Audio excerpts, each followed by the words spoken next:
Hello दोस्तों, good morning. आज science में हम लोग बात करेंगे केमिस्ट्री का पहला चैप्टर और सिंपल सा बस कुछ ही मिनट का वीडियो रहेगा। शुरुआती कुछ चीज़ों का बात किया जाएगा। रसायन विज्ञान, इसमें कुछ क्वेश्चन ऐसे मिलेंगे आपको जो यूपीएससी, एनटीपीसी, एसएससी लेवल का है और कुछ क्वेश्चन आपको दिया जाएगा जो आप कमेंट करके बताइएगा। और जितने लोग वीडियो को देख रहे हैं प्लीज़ सब्सक्राइब कीजिएगा। अपने फ्रेंड सर्कल में, रिलेटिव्स में जो पढ़ने वाले बच्चे हैं उनको शेयर कीजिएगा। पूरा आपको सारी चीज़ की वीडियो अवेलेबल है। आपको केमिस्ट्री, बायोलॉजी, फिजिक्स भी आ जाएगी, मैथमेटिक्स का भी मिल रहा है, आपको रीजनिंग मिल रहा है, इंग्लिश मिल रहा है, साइकोलॉजी मिल रहा है, हिस्ट्री मिल रहा है। तो आप ज़्यादा से ज़्यादा जुड़ने का कोशिश कीजिए और ज़्यादा से ज़्यादा देखिए, वीडियो को लाइक कीजिए, ठीक है। तो स्टार्ट करते हैं। कौटिल्य टीम कंप्लीट, जितने भी मेंबर्स हैं सब पूरी तरह से आपके हेल्प में जुटे हुए हैं, ठीक है। रसायन विज्ञान को इंग्लिश में हम लोग क्या बोलते हैं? केमिस्ट्री बोलते हैं। केमिस्ट्री है क्या? अगर अब इसको अलग अलग कंट्री ने, अलग अलग देशों ने अपने अलग अलग लैंग्वेज में इसको बताया है। जैसे अगर हम बात करें ग्रीक वर्ड का, तो केमिस्ट्री को ग्रीक भाषा की कीमिया से बनाया गया और इस कीमिया का मतलब होता है black soil of Egypt. Egypt एक कंट्री हुआ करता था जिसको हम लोग यूनान बोलते हैं, यूनान। तो black soil of the Egypt मतलब यूनान की काली मिट्टी, मिस्र की काली मिट्टी। इजिप्ट जो है यूनान में शायद है, ये स्पेशल इसका नाम मिस्र देश के नाम से जाना है। मिस्र सभ्यता पढ़े होंगे आप लोग। तो मिस्र की काली मिट्टी से केमिस्ट्री का उद्भव माना जाता है। काली मिट्टी का मतलब ये हुआ कि यहाँ ब्लैक सॉइल का अर्थ होता है वहां की आर्ट, वहां की कला, कि वहां मिट्टी में या वहां पर जितनी संस्कृति ने जन्म लिया, जिन संस्कृतियों ने, उनमें क्या क्या कलाएं थी। तो रसायन विज्ञान एक मिरेकल सब्जेक्ट है। हर चीज हाइपोथेसिस है, किसी चीज को हम देख नहीं सकते हैं, ना किसी परमाणु को, ना किसी अणु को, ठीक। केवल एक हाइपोथेसिस है और उसके बेस पे हम उसका स्टडी करते हैं।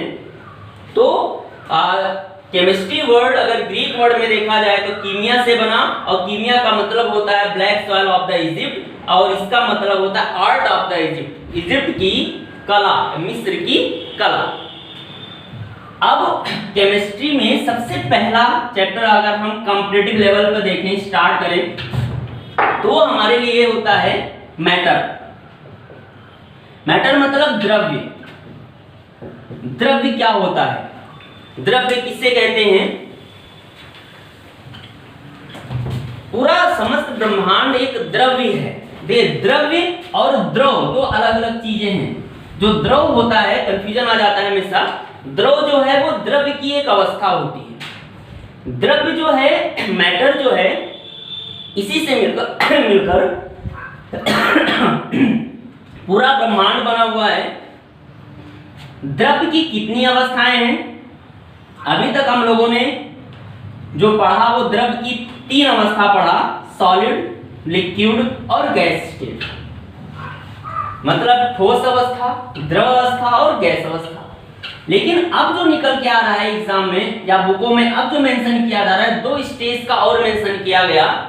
एक कहा जाता है प्लाज्मा स्टेट, एक प्लाज्मा अवस्था हो गया है, और एक है Bose Einstein condensate. Bose Einstein condensate. Bose Satyendranath Bose, ये इंडियन साइंटिस्ट थे, और आइंस्टीन को आप लोग सारे लोग जानते हो, अमेरिकन साइंटिस्ट। तो इन दोनों के प्रयोगों से एक नए मैटर का उद्भव हुआ जिसे कहा गया बोस आइंस्टाइन कंडेंसेट, ठीक। तो द्रव्य की 5 अवस्थाएं होती हैं, लेकिन द्रव्य होता क्या है? द्रव्य जो होता है, किसी भी चीज की अनुभूति कैसे होती है, द्रव्य को हम कैसे पहचान सकते हैं, कैसे परिभाषित कर सकते हैं? 2 रीजन। पहला कि द्रव जो होगा ऑक्युपाइड स्पेस, मैटर जो होता है वो स्थान घेरता है। क्या स्थान घेरता है? स्थान घेरता है मतलब कि अगर किसी भी चीज, कोई भी चीज की आप स्टडी कर रहे हैं, किसी मैटर का मतलब वो मैटर है, कुछ भी है दुनिया में, अगर उसको कहीं रखा जाए तो उतना स्पेस जो है वो कवर कर ले रहा है, अगर घेर ले रहा है, तो ऐसा कहा जाएगा कि वो स्थान घेरता है जहां भी रहता है। तो द्रव की एक सबसे विशेष बात होती है कि वो स्थान घेरता है। दूसरा कि कोई भी द्रव्य होगा तो उसमें भार होगा, वेट, भार भी हो सकता है, और भार ना कहकर उसे हम द्रव्यमान बोल सकते हैं। द्रव्यमान होता है उसमें, फिर भार जो होता है वो ग्रेविटी के वेट पे बदलता रहता है।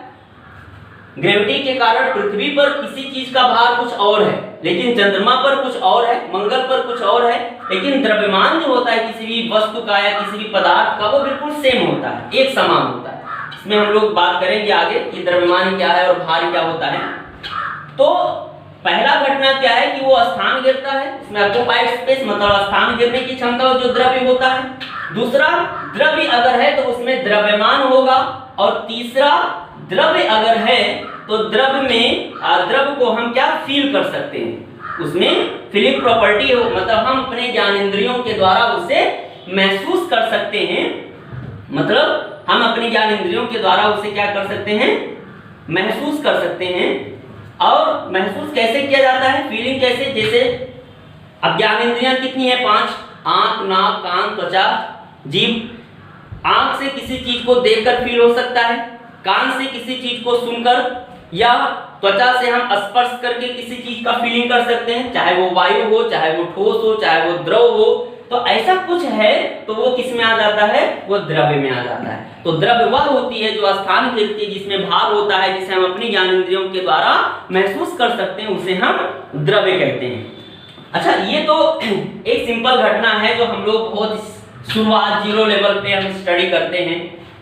अब आगे अगर बात करते हैं, इसी द्रव्य से बहुत सिद्धांत बनाए गए। पूरा ब्रह्मांड क्या है, अर्थ कैसे बना, ब्रह्मांड कैसे बना, बड़े बड़े जो आकाशीय पिंड हैं उनका निर्माण कैसे हुआ, बहुत सारे प्लेनेट कैसे बने, ठीक है। या किसी भी चीज कोई वस्तु है, उस वस्तु की इकाई क्या होती है, इसके संदर्भ में हम लोग पढ़ेंगे पूरी परमाणु संरचना। उसमें हम लोग जो है डाल्टनवाद से शुरू करेंगे और मॉडर्न थ्योरी तक पढ़ेंगे क्या क्या है। ये डाल्टनवाद क्या, डाल्टन ने क्या स्टार्ट किया, डाल्टन से पहले कितने सिद्धांत थे, परमाणु क्या है, अणु क्या है, इलेक्ट्रॉन, प्रोटॉन, न्यूट्रॉन्स क्या होते हैं, इलेक्ट्रॉनिक विन्यास क्या होता है। और इलेक्ट्रॉन थ्योरी आने के बाद, इसके बाद हम स्टडी करेंगे कि जितने भी दुनिया में जो तत्व हैं या परमाणु हैं वो कितने कैटेगरीज में बटे हैं, धातु कौन है, अधातु कौन है, उपधातु कौन है, पीरियोडिक टेबल क्या है। तो ये सारी चीजों का स्टडी करें। बहुत ज्यादा क्वेश्चन तो आपको कॉम्पिटिटिव एग्जाम में नहीं मिलेगा केमिस्ट्री का, क्योंकि अगर इससे ज्यादा क्वेश्चन आता है तो पेपर टफ हो जाता है। तो लेकिन बहुत ऐसे एग्जाम से एसएससी में उठाइए तो इसमें अच्छा खासा क्वेश्चन 5-6 क्वेश्चन आपको मिल जाता है। लेकिन उस 5-6 क्वेश्चन को करने के लिए आपको पूरा बेस जानना जरूरी है। और कुछ ऐसे एसएससी में या आप मान लीजिए सिविल में कुछ ऐसे बच्चे हैं जो 10th के बाद या 12th के बाद साइंस वर्ग से नहीं जुड़े होते हैं, तो इसलिए हम 0 लेवल से स्टार्ट किए हैं कि आप अगर एक बार पढ़ेंगे तो आपके समझ में आएगा चीजों को, एक बार समझ जाएंगे तो आगे उसके क्वेश्चन को करने में ज्यादा हेल्प मिलेगा, ठीक है। तो द्रव्य की इन 5 अवस्थाओं को हम लोग जान लेते हैं कि क्या होता है। सबसे पहले अगर हम बात करें सॉलिड स्टेट की, कि कोई ठोस अवस्था क्या होता है, सॉलिड स्टेट, फिर अगर हम बात करें लिक्विड स्टेट, फिर बात करें गैस स्टेट, और फिर बात करें प्लाज्मा स्टेट, फिर बात करें बोस-आइंस्टाइन कंडेंसेट, बोस-आइंस्टाइन कंडेंसेट। तो सॉलिड स्टेट का मतलब क्या हुआ, इसमें 2 चीजों की हम बात करेंगे जो सब पे लागू होगा। एक अट्रैक्शन फोर्स, ATT मतलब अट्रैक्शन, F मतलब फोर्स, आकर्षण बल। और दूसरी बात करेंगे कंप्रेसिबिलिटी,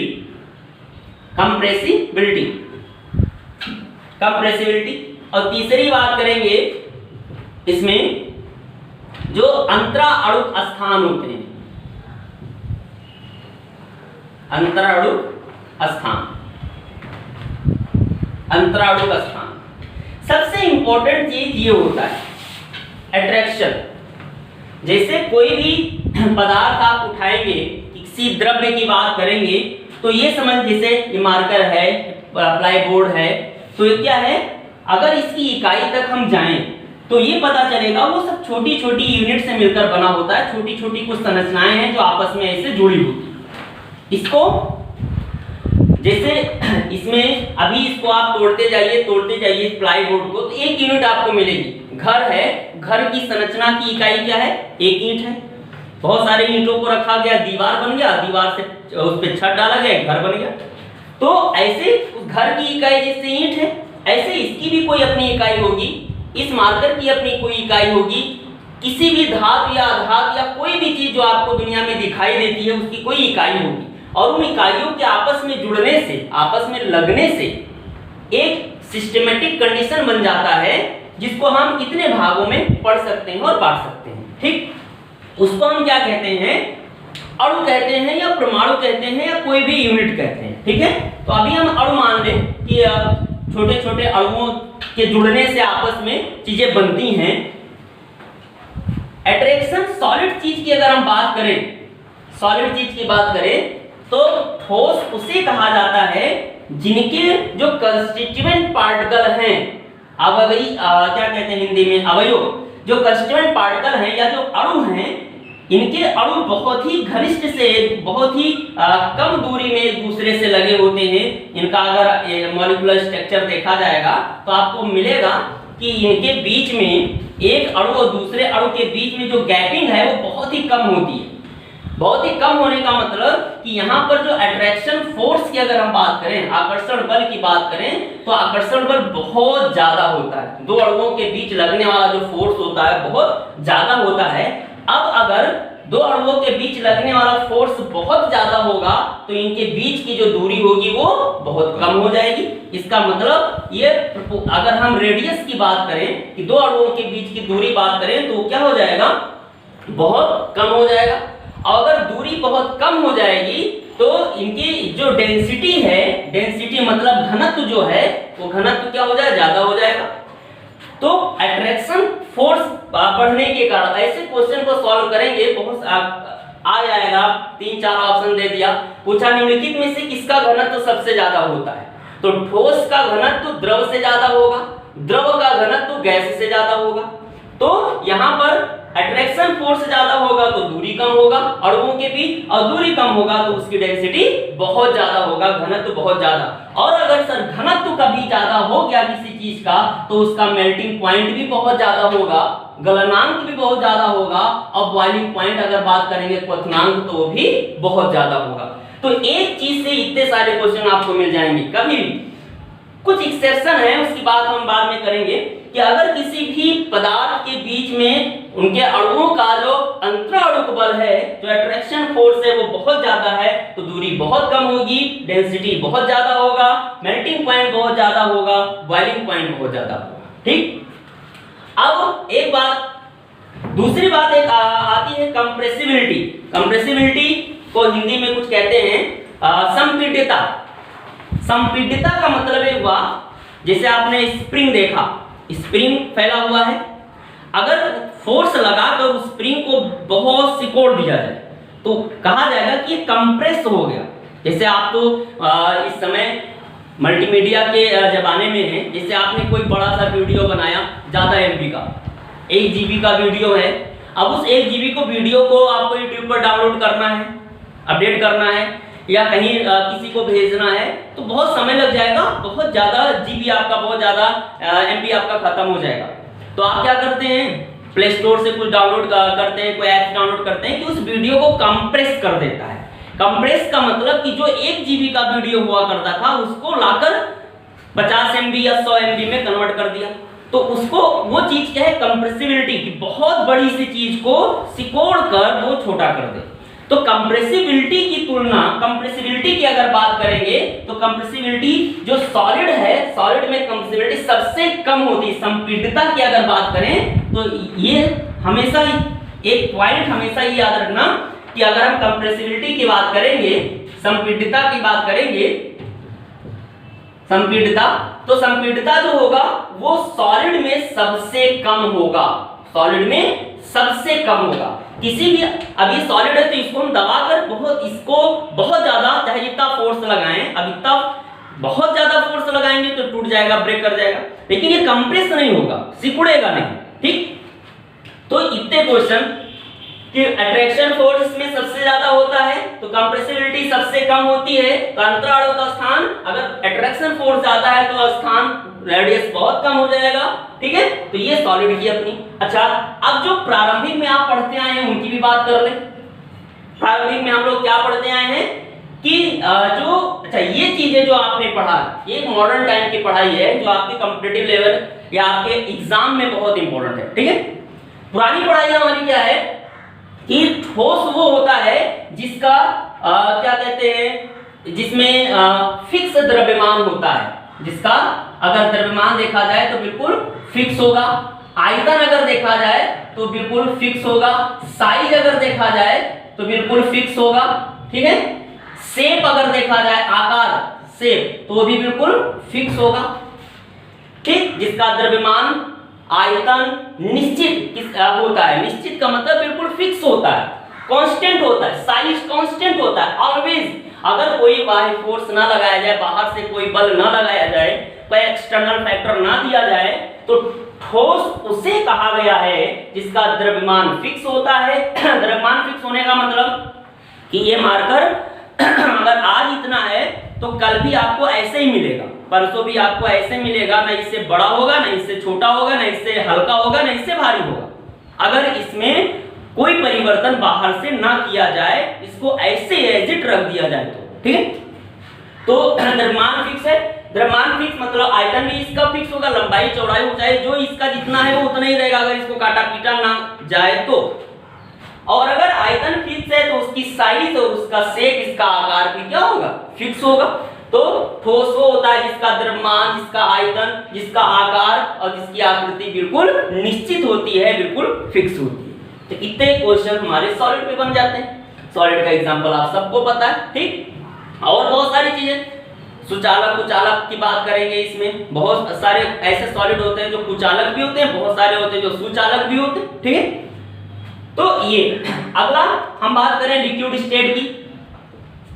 लिक्विड स्टेट की अगर आप बात करोगे, द्रव अवस्था, तो एक सबसे इंपॉर्टेंट चीज याद रखिएगा कि अधिकतर द्रव में, और स्पेशल द्रव की बात करें तो स्पेशल जल में, कोई भी चीज अगर फ्लो कर रहा है, बह रहा है, तो उसमें मोस्टली क्या देखा जाता है कि उसमें हाइड्रोजन बॉन्ड पाया जाता है, हाइड्रोजन बंध पाया जाता है। ये थोड़ा हाई लेवल क्वेश्चन है, लेकिन इसका चर्चा भी हम बाद में करेंगे कि हाइड्रोजन बंध क्या होता है। ठीक है, इतना समझिए कि बहते हुए चीजों में अगर कोई क्वेश्चन ऐसे दे रहा है कि निम्नलिखित में से ये बहते हुए द्रव में कौन सा बंधु पाया जाता है, हाइड्रोजन बंध होता है, कोवैलेंट बॉन्ड होता है, या कोऑर्डिनेट बॉन्ड होता है, किस तरह का बॉन्ड फॉर्मेशन होता है, तो उसमें हमेशा हाइड्रोजन बंध पाया जाता है। हाइड्रोजन बंध क्या होता है, कैसे बनता है, ये अलग वीडियो में मतलब बड़ा लेक्चर बन जाएगा, उसमें हम बात करेंगे। तो द्रव क्या होता है, अब अगर हम बात करें द्रव का यहाँ, तो सॉलिड की अपेक्षा द्रव का जो आणविक फोर्स होगा, जो यहाँ पर बल होगा, अट्रैक्शन फोर्स होगा, ये क्या होगा, कुछ कम होगा। किससे, ये लिक्विड का है, द्रव का, तो द्रव का जैसे इसका तो सबसे ज्यादा था, ठोस का सबसे ज्यादा है। अगर हम यहाँ इसको ठोस माने, इसको लिक्विड माने, तो इसका अट्रैक्शन फोर्स क्या हो जाएगा, इससे कम हो जाएगा। मतलब ये हुआ कि जैसे इनमें कोई भी अणु है तो इस तरह से ये जुड़ा होता है कि ना तो कंप्लीटली उससे दूर चला जाता है और ना ही कंप्लीटली उसके पास आता है। मतलब केवल एक ऐसा सिचुएशन क्रिएट कर देता है द्रव की अवस्था में, इतना लिमिटेड बल लगता है दो अणुओं के बीच में कि ना तो वो उसको छोड़ के जा ही पाता है और ना ही उसके बिल्कुल करीब आ पाता है। मझधार में होता है तो इसको एक वीक फोर्स होता है, एक दूसरे से जुड़ा रहता है केवल, बस। तो अगर ऐसा सिचुएशन हो जाए तो आप खुद सोचिए, जैसे आप पानी की बूंद को डाला आपने कहीं पर, तो पानी की बूंद रिश्ते रिश्ते रिश्ते रिश्ते नीचे तक आती है। क्या क्यों ऐसा होता है, पानी के जितने अणु हैं, एक H2O यहाँ पर, ये एक बल के द्वारा दूसरे H2O से जुड़ा हुआ है, ये तीसरे H2O से जुड़ा हुआ है। मतलब कि इसमें अगर ये फ्रिज में इसको रख दिया जाए इसी पानी को, तो अंतराणु जो बल है वो ज्यादा लगेगा, और बल लगने के कारण ये बहुत नजदीक आ जाएगा, फिर वो सॉलिड बन जाएगा। लेकिन इतना फोर्स कम हो जाता है, लिमिटेड फोर्स हो जाता है कि केवल बस एकमात्र जुड़ा रहता है, इस कारण ये अपना आकार निश्चित नहीं कर पाता है। ये बहते हुए, फ्लो करते हुए हमें नजर आता है कि बस केवल एक दूसरे से कांटेक्ट में रहता है, जुड़ा रहता है, तो वो एक निश्चित आकार में जहां भी डालेंगे वो फैल जाएगा। ठीक, तो अब यहां पर अगर हम बात करें एफ अट्रैक्शन, मतलब जो अंतराणु का आकर्षण बल है ये सॉलिड की अपेक्षा द्रव में कम होगा, और अगर अट्रैक्शन फोर्स कम होगा सॉलिड की अपेक्षा, तो यहां पर अट्रैक्शन फोर्स अगर कम होगा तो दूरी क्या हो जाएगी, बढ़ जाएगी। यहां पर रेडियस की बात करेंगे, इसकी अपेक्षा बात करें तो रेडियस यहां बढ़ गई, और अगर रेडियस बढ़ जाएगा तो डेंसिटी क्या हो जाएगा, डेंसिटी घट जाएगी, मतलब उसका जो घनत्व है वो कम हो जाएगा। और अगर घनत्व कम हो गया, अच्छा घनत्व की अगर बात करेंगे तो अभी इसमें एक्सेप्शन है, पानी का घनत्व और बर्फ के घनत्व में अभी हम बात करेंगे। कुछ और भी लिक्विड है, जैसे बेंजीन है, इसका घनत्व क्या होता है इसकी बात करेंगे। तो इसका घनत्व घट जाएगा, और घनत्व घट जाएगा तो इसका मेल्टिंग पॉइंट भी घट जाएगा, और मेल्टिंग पॉइंट घट जाएगा तो इसका बॉइलिंग पॉइंट भी घट जाएगा। ठीक है, इन सबसे एक्सेप्शन बहुत है। ठीक है, एग्जैक्ट सब पे लागू नहीं होता है, लेकिन अगर एक ले में बोले जो रूल है वो रूल के अकॉर्डिंग ये होना चाहिए। अब एक्सेप्शन क्या क्या है वो हम अलग आपसे भी बात करेंगे। ठीक है, तो इसमें अट्रैक्शन फोर्स कम, रेडियस ज्यादा, घनत्व कम, मेल्टिंग पॉइंट कम, बॉइलिंग पॉइंट कम होता है। अब वही पुरानी चीज पे उठाकर देखें, अगर बल कम लगेगा तो उसका द्रव्यमान, जैसे द्रव्यमान और आयतन की बात करेंगे तो ये तो फिक्स रहेगा, लिक्विड में ये फिक्स रहेगा। क्यों, आप 1 लीटर दूध लीजिए, 1 लीटर पानी, उसको जहां भी रखेंगे 1 ही लीटर रहेगा।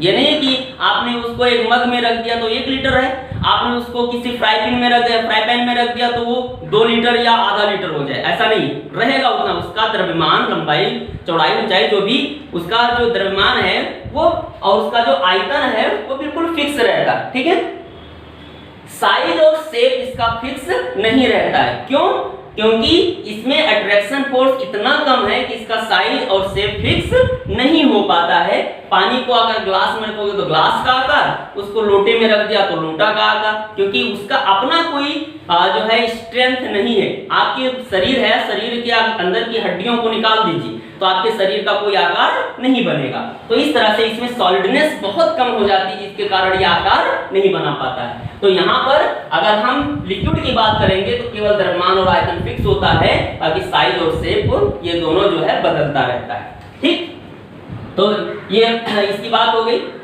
अब तीसरा हमारा आता है वो है गैस स्टेट। गैस स्टेट की अगर बात करें, अच्छा संपीड़ितता यहीं पर हम देख लेते हैं एक ही बार में। जो संपीड़ितता कंप्रेसिबिलिटी है ये सॉलिड की सबसे कम, लिक्विड की उससे ज्यादा, और सबसे ज्यादा होती है गैस की। गैस की संपीड़ितता सबसे ज्यादा होती है, बस अभी समझ में आ जाएगा। गैस की अगर बात करें, अट्रैक्शन फोर्स अगर देखें तो गैस में अट्रैक्शन फोर्स बहुत कम का मतलब सबसे कम होता है। ठोस द्रव गैस की अपेक्षा गैस में अट्रैक्शन फोर्स सबसे कम होगा। अट्रैक्शन फोर्स सबसे कम होगा, तो अगर ये सबसे कम होगा तो क्या होगा, रेडियस जो होगा बहुत ज्यादा हो जाएगा। अगर रेडियस बहुत ज्यादा हो गया तो घनत्व बहुत ज्यादा कम हो जाएगा, और घनत्व अगर बहुत ज्यादा कम हो गया तो उसका मेल्टिंग पॉइंट कम हो जाएगा, उसका बॉइलिंग पॉइंट भी कम हो जाएगा। ये सारी चीजें बहुत ज्यादा घट जाएंगी। तो अब जो कांस्टेंट पार्टिकल है किसी गैस, मान लो मीथेन गैस है, हाइड्रोजन गैस है, गैस में एक अणु, जैसे हाइड्रोजन गैस H2, एक H2 यहाँ, दूसरा H2 यहाँ, तीसरा H2, ऐसे हैं, मतलब एक दूसरे से कोई उनका लिंक नहीं है। एक हल्का फुल्का फोर्स लगता है, बहुत हल्का फोर्स लगता है, जिसको वांडरवाल बल कहा जाता है, वांडरवाल फोर्स कहा जाता है, जिसके कारण ये टच में, जैसे नाइट्रोजन 78% है, तो ये हल्के फुल्के टच में रहते हैं, लेकिन इनके बीच में इतना बल नहीं है कि एक दूसरे से कोई बॉन्ड बना सके, कोई बंध बना सके और एक दूसरे के नजदीक आ सके। तो इनमें जैसे जैसे दूरी बढ़ती जाती है वैसे वैसे जो है इनमें ये सारे परिवर्तन होते जाते हैं। अब ये चीज देखें तो इनमें कुछ भी फिक्स नहीं होता है, कोई चीज निश्चित, ना इनका द्रव्यमान निश्चित है, ना इनका आयतन निश्चित है, ना इनका, अब आयतन सोच रहे हैं आयतन कैसे निश्चित नहीं, आप देखिए सेंट की परफ्यूम की बोतल खोलिए, अब आपका कमरा अगर 10 बाई 5 का है तभी पूरे कमरे में फैल जाएगा वही परफ्यूम की बोतल, वो कमरा अगर 12 बाई 10 का है तो उसमें पूरे कमरे में फैल जाएगा। तो किसी भी गैस जो होता है, वायु जो होता है वो सतत रूप से फैलने लगता है, तो उसका जो आयतन है ये फिक्स नहीं है, द्रव्यमान जो है वो फिक्स नहीं है, ठीक है, शेप साइज इसका फिक्स नहीं है, तो इसमें कोई भी चीज निश्चित नहीं होती है, कोई भी चीज फिक्स नहीं होती है, हर चीज इसमें परिवर्तित होती रहती है।